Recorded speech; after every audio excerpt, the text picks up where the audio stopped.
nation in the world could achieve what America achieved. This was one of the most stunning, effective, and powerful displays of American military might and competence in American history. We're in charge. America ने युद्ध की आग भड़का दी है। Venezuela में भड़का युद्ध कई देशों को राख में मिला सकता है, क्योंकि अमेरिका ने वेनेजुएला पर जितना बारूद बरसाया है वो सिर्फ ट्रेलर है। ट्रंप कह रहे हैं कि ये शुरुआत है। अमेरिका एक एक दुश्मन का घमंड तोड़ेगा। जिसने भी ट्रंप की बात नहीं मानी उसे अब सुपर पावर नहीं छोड़ेगा। ट्रंप की हिट लिस्ट में फिलहाल टॉप 4 देश हैं। लैटिन अमेरिकी देश कोलंबिया, क्यूबा, मैक्सिको और अमेरिका के ही पड़ोसी ग्रीनलैंड पर ट्रंप ने मिलिट्री एक्शन की वार्निंग रिलीज कर दी है। Colombia is very sick too, run by a sick man who likes making cocaine and selling it to the United States, and he's not going to be doing it very long, let me tell you. Mexico has to get their act together because they're pouring through Mexico, and we're going to have to do something. Cuba looks like it's ready to fall. Trump ने सजा तय कर रखी है। जिन्हें सजा दी जानी है उन पर आरोप भी तय हैं। लेकिन जिन देशों में ट्रंप धमाका कर रहे हैं उनका सबसे बड़ा कसूर यही है कि जो वेनेजुएला के राष्ट्रपति निकोलस मादुरो का है, और वो है अमेरिका की नाफरमानी। ट्रंप से गुस्ताखी। ट्रंप सबसे ज्यादा जिस पर कुपित हैं वो है कोलंबिया। कोलंबिया को ट्रंप वेनेजुएला का मददगार मानते हैं। कोलंबिया में अगस्त 2022 से गुस्तावो पेट्रो राष्ट्रपति हैं। गुस्तावो कोलंबिया के पहले वामपंथी राष्ट्रपति कहे जाते हैं। गुस्तावो पेट्रो कोलंबिया में M19 गुरिल्ला आंदोलन से जुड़े रहे हैं। गुस्तावो पेट्रो को अमेरिका का कट्टर विरोधी नेता कहा जाता है। गुस्तावो की निकोलस मादुरो से अच्छी बनती है। दोनों एक दूसरे के हक में बयान देते हैं, जिसकी वजह से ट्रंप गुस्तावो से खफा रहते हैं। वेनेजुएला पर हमले से पहले 23 दिसंबर 2025 के दिन ट्रंप ने गुस्तावो को जानलेवा धमकी दी थी। From the Venezuelan oil, they're not getting any of it. And Cuba literally is ready to fall. And you have a lot of great Cuban Americans that are going to be very happy about it. America की फेहरिस्त में Mexico का नाम भी शामिल है, जो Trump का ताप झेलने जा रहा है। मैक्सिको ट्रंप की अमेरिका फर्स्ट पॉलिसी में सबसे बड़ी मुश्किल बनता आ रहा है। मैक्सिको को अमेरिका अपनी सुरक्षा के लिए भी बड़ा खतरा मानता है।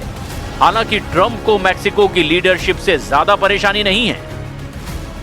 मैक्सिको की राष्ट्रपति क्लाउडिया शिनबाम हैं, जिन्हें ट्रंप शानदार लीडर बता चुके हैं। ट्रंप ने क्लाउडिया से मैक्सिको में अमेरिकी सैनिक भेजने की पेशकश भी की थी, जिसे क्लाउडिया शिनबाम ने यह कहते हुए नकार दिया कि वो ड्रग कार्टेल से निपट लेंगी। मगर ट्रंप ये बात दोहराते रहे हैं कि मैक्सिको पर ड्रग कार्टेल का कब्जा है। मैक्सिको ही वो रूट है जहां से अमेरिका में नशीला जहर सबसे ज्यादा सप्लाई होता है। इसीलिए मुमकिन है कि जल्द ही मैक्सिको में अमेरिका वेनेजुएला का रिपीट शो दिखाने लगे। By the way, you have to do something with Mexico. Mexico has to get their act together because they're pouring through Mexico, and we're going to have to do something. We'd love Mexico to do it. They're capable of doing it, but unfortunately the cartels are very strong in Mexico. Drug और सुरक्षा का बहाना एक तरफ, दूसरी तरफ Trump की एक जिद भी युद्ध भड़का सकती है, और ये जिद है ग्रीनलैंड को लेकर। ट्रंप ग्रीनलैंड को अमेरिका में मिलाना चाहते हैं, क्योंकि ये इलाका अब अमेरिका की सिक्योरिटी के लिए सबसे अहम बन गया है। आर्कटिक महासागर में बना ग्रीनलैंड दुनिया का सबसे बड़ा द्वीप है। ग्रीनलैंड अभी डेनमार्क का स्वायत्त क्षेत्र है। 56,000 की आबादी वाले ग्रीनलैंड की अपनी स्थानीय सरकार है। ट्रंप जब पहली बार अमेरिका के राष्ट्रपति बने थे तब ही उन्होंने ग्रीनलैंड खरीदने का आइडिया दिया था। तब डेनमार्क की प्रधानमंत्री ने साफ साफ ग्रीनलैंड बेचने से इनकार कर दिया था। ग्रीनलैंड अमेरिका और रूस के बीच का सामरिक लिहाज से सबसे अहम लोकेशन है। चीन ने भी इस इलाके में अपना दबदबा बढ़ाया है। अमेरिका दो दुश्मनों के ग्रीनलैंड के करीब एक्टिव होने के बाद से अलर्ट मोड में है। साथ ही ट्रंप को ग्रीनलैंड में मौजूद खजाने की भी फिक्र है। ग्रीनलैंड में रेयर अर्थ मेटल और खनिज तेल का बड़ा भंडार है। अमेरिका की नजर ग्रीनलैंड के इसी खजाने पर है। ट्रंप को यह भी पता है कि जिन 4 देशों पर वो मिलिट्री एक्शन की धमकी दे रहे हैं वो सैन्य ताकत के हिसाब से बेहद कमजोर हैं। मेक्सिको, कोलंबिया और क्यूबा में इतना जोर नहीं कि वो अमेरिका का हमला झेल सके, लेकिन ग्रीनलैंड पर अमेरिका को बमबारी की टक्कर मिल सकती है, क्योंकि यहां रूस और चीन कभी नहीं चाहते कि अमेरिका सैन्य तैनाती से भारी पड़े। वैसे ग्रीनलैंड में साल 1951 से अमेरिका का बेस है। ग्रीनलैंड के उत्तर पश्चिम में यूएस एयरफोर्स का थुले एयर बेस है।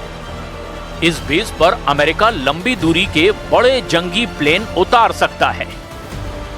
सुपर पावर के B-52 जैसे बम वर्षक भी ग्रीनलैंड बेस पर तैनात होते हैं। ग्रीनलैंड के ये air base America NATO force के हब के तौर पर भी काम करते हैं। ट्रंप ने भी अब अपना पूरा फोकस लैटिन फ्रंट पर बना रखा है, लेकिन ग्रीनलैंड की तरफ देखने में उन्हें ज्यादा दिन नहीं लगेंगे। वो खुद कह रहे हैं कि ग्रीनलैंड अमेरिका को चाहिए, ज्यादा से ज्यादा 20 दिन वो इंतजार कर सकते हैं। To take an action against Greenland? Well, I don't want to talk about Greenland. Let's talk about Venezuela, Russia, Ukraine, and we'll worry about Greenland in about 2 months. Let's talk about Greenland in 20 days. On Venezuela, we talked so much about energy. By the way, I will say this about Greenland. We need Greenland from a national security situation. It's so strategic. Iraq के सद्दाम हुसैन को America ने पहले घर में घुसकर मारा, फिर फांसी पर टांग दिया।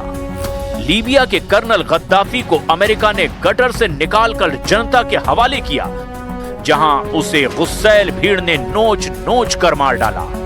दुनिया के सबसे खूंखार आतंकी आका अबू बकर अल बगदादी को अमेरिका ने उसकी सुरंग में घुसकर बम से उड़ाकर मार डाला। ईरान की कुर्स फोर्स के सुप्रीम कमांडर कासिम सुलेमानी को अमेरिका ने ड्रोन मिसाइल से उड़ाकर भस्म कर दिया। अमेरिका निकोलस मादुरो से पहले भी कई राष्ट्राध्यक्षों को सबक सिखा चुका है। अमेरिका ने 1989 में पनामा पर हमला कर वहां के सैन्य नेता मैनुएल नोरिएगा को गिरफ्तार किया था। होंडुरास के राष्ट्रपति जुआन ऑरलैंडो हर्नांडेज को पद से हटाने के बाद अमेरिका ने ड्रग और हथियार तस्करी के आरोप में मुकदमा चलाया। ऑरलैंडो को उनके घर पर होंडुरास पुलिस ने गिरफ्तार किया। उसके बाद अमेरिका में उन पर मुकदमा चला। जून 2024 में ऑरलैंडो को 45 साल की जेल की सजा और $8 बिलियन जुर्माने की सजा दी गई। लेकिन ट्रंप जैसे ही दूसरी बार अमेरिका के राष्ट्रपति बने, उन्होंने ऑरलैंडो पर मेहरबानी की। ड्रग तस्करी और हथियारों के सौदागर के दोषी ऑरलैंडो को ट्रंप ने माफी दे दी। ताज्जुब की बात यह है कि वही ट्रंप अब ड्रग कार्टेल के आरोप में उन देशों को बर्बाद कर डालने की धमकी दे रहे हैं जो उनकी दादागिरी सहने को तैयार नहीं। ट्रंप का जोर जिन देशों पर चल सकता है उन्हें वो धमका रहे हैं, लेकिन अमेरिका के लिए सभी देशों में वेनेजुएला जैसा ऑपरेशन आसान नहीं होने वाला।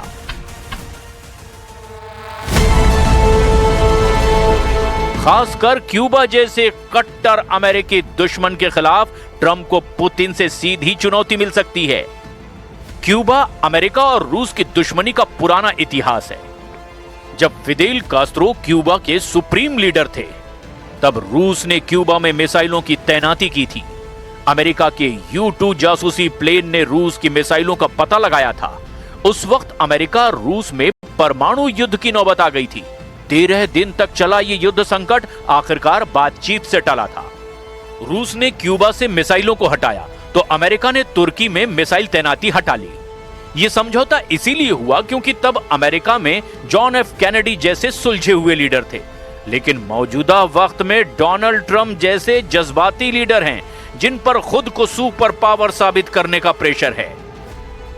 प्रेसिडेंट पुतिन जैसे चैलेंजर ने भी ट्रंप का दिमाग गर्म कर रखा है। ऐसे में ट्रंप अपने सबसे बड़े दुश्मन को दहलाकर अमेरिका का पुराना रुतबा फिर से लौटाने का जोखिम भी मोल ले सकते हैं।